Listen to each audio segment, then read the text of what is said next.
Lundi 15 décembre 2025. Mesdames et messieurs, bonjour et bienvenue sur RTC. Et pour démarrer ce bulletin d'information, face à la menace persistante et dévastatrice des feux de brousse, l'efficacité des pare-feux prend tout son sens. Souvent rapides et imprévisibles, ces incendies ravagent de vastes étendues, mettant en péril les écosystèmes, la sécurité des populations et les infrastructures essentielles. Pour freiner leur propagation incontrôlée, les communautés du Saloum s'engagent activement dans la mise en place stratégique de bandes coupe-feu. Reportage Sékou Diallo. Les feux de brousse constituent une menace récurrente et majeure pour l'environnement et les moyens de subsistance au Saloum. L'origine de ces sinistres est très majoritairement anthropique, qu'elle résulte d'actes intentionnels ou accidentels. La prolifération et la sécheresse de la biomasse végétale sont des facteurs aggravants qui facilite la naissance et la propagation rapide du feu. Dans le département de Bono, les feux de brousse, nous sommes sur la période, c'est la période donc de vent et l'herbe est sèche. Alors c'est quand ces deux éléments se rassemblent, donc avec le frottement, donc il y a provocation de chaleur. Quand il y a provocation de chaleur, il y a facilement prise de feu. C'est là où donc il y a les feux de brousse.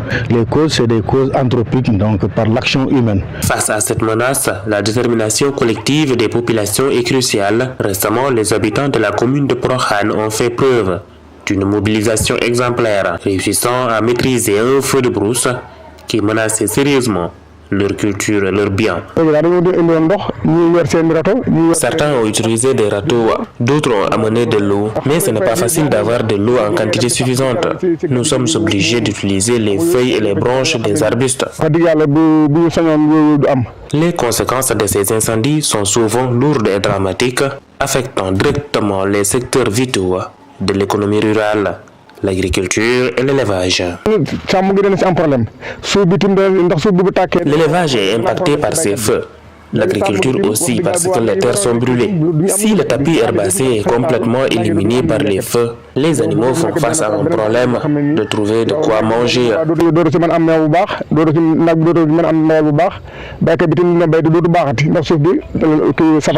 Pour prévenir les propagations de ces incendies et protéger les infrastructures vitales, les populations des zones les plus vulnérables et reculées adoptent des mesures préventives ancestrales et efficace, l'établissement des pare-feux ou bandes de coupe-feu. Sékou Diallo, le constat est le même dans le département de Saraya qui est le plus touché par les feux de brousse dans la région de Kédougou, notamment à cause de l'exploitation artisanale de l'or. Sans action urgente, ces incendies pourraient avoir de lourdes conséquences pour l'environnement, l'agriculture et l'économie locale. Pour y faire face, les acteurs de l'agriculture et de l'élevage se sont réunis afin de définir des stratégies pour lutter contre ce phénomène dans les 3 départements. Nous écoutons Taïrou Diallo, chef de l'inspection régionale des eaux et forêts, au micro de Mamadou Cissé.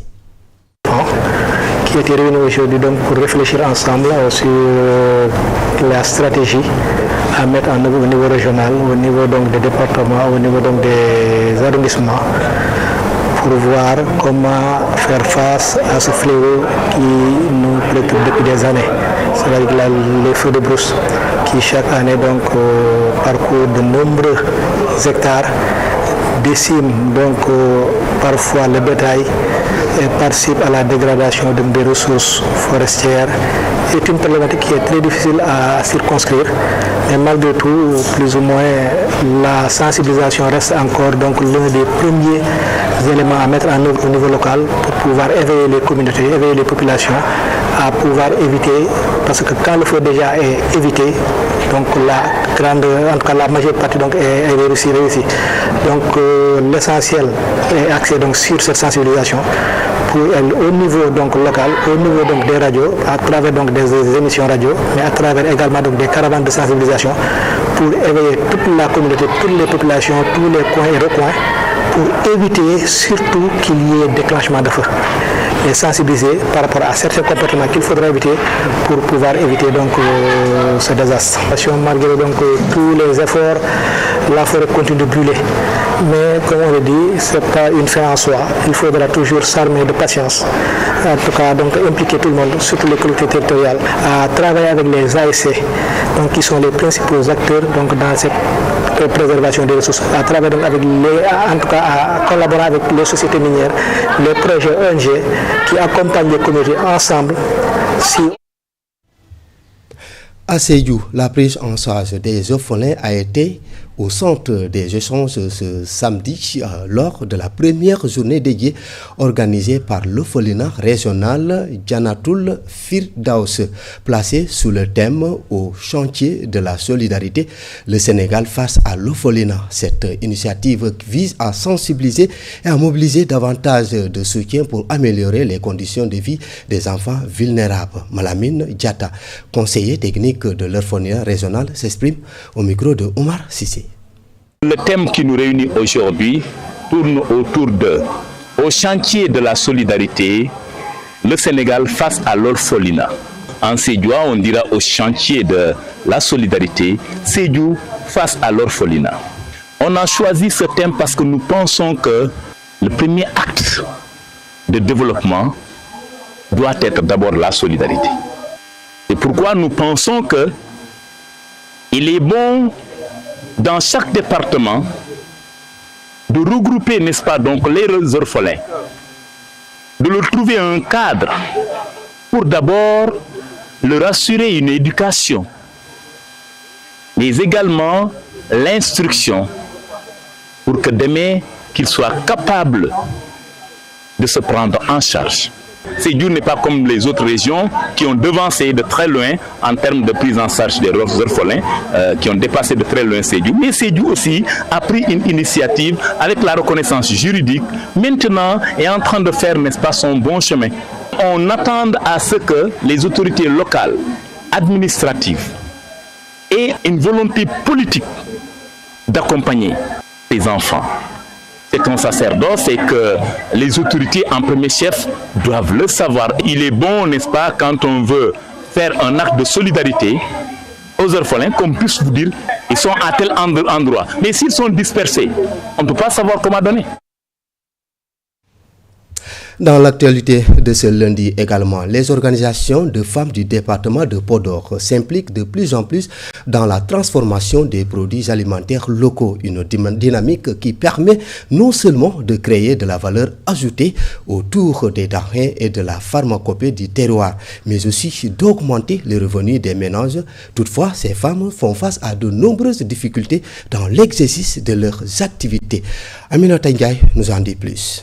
Des produits alimentaires du terroir transformés sur place par des organisations professionnelles de la zone sont de plus en plus proposés. C'est le résultat d'une prise de conscience des enjeux environnementaux, mais d'abord économiques. Transformés.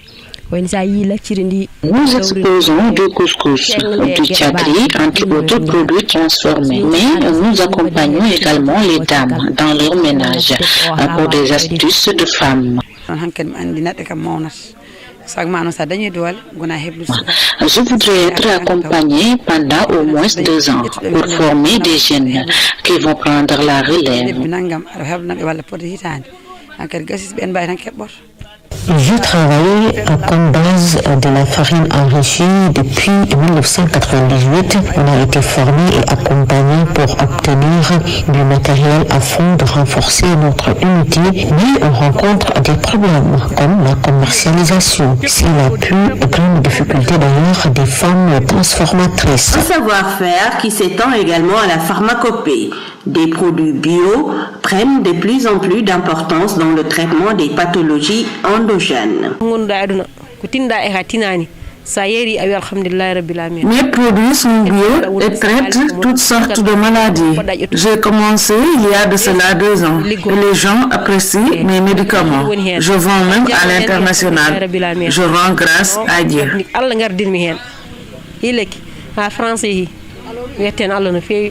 Seulement, les organisations sont confrontées à plusieurs problèmes, notamment de labellisation et de commercialisation. Elles souhaitent plus de soutien de la part de l'État et de ses partenaires. C'est pour davantage contribuer à la souveraineté alimentaire, économique et financière du Sénégal.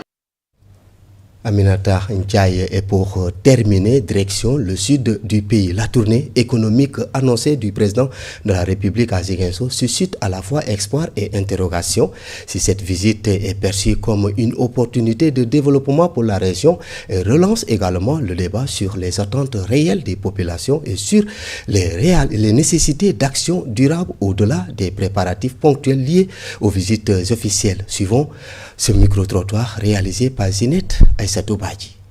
C'est le moment pour nous de déplorer une chose d'abord, que quand le président doit faire une visite dans une région, vous voyez que l'administration s'emballe, tout le monde s'emballe, on change le visage de la région, les collectivités territoriales commencent à faire des activités.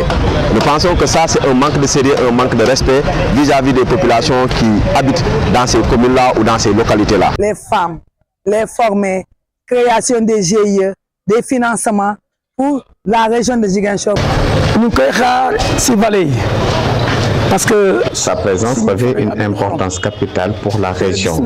Nous souhaitons la réhabilitation du pont Émile Badiane. Nos rizières sont fortement salinisées et il est urgent de trouver une solution durable pour le barrage de Dafignan. La première attente, c'est la construction ou le lancement de la construction du pont Émile Badiane et du pont de Tobor, parce que cela reste une vieille doléance.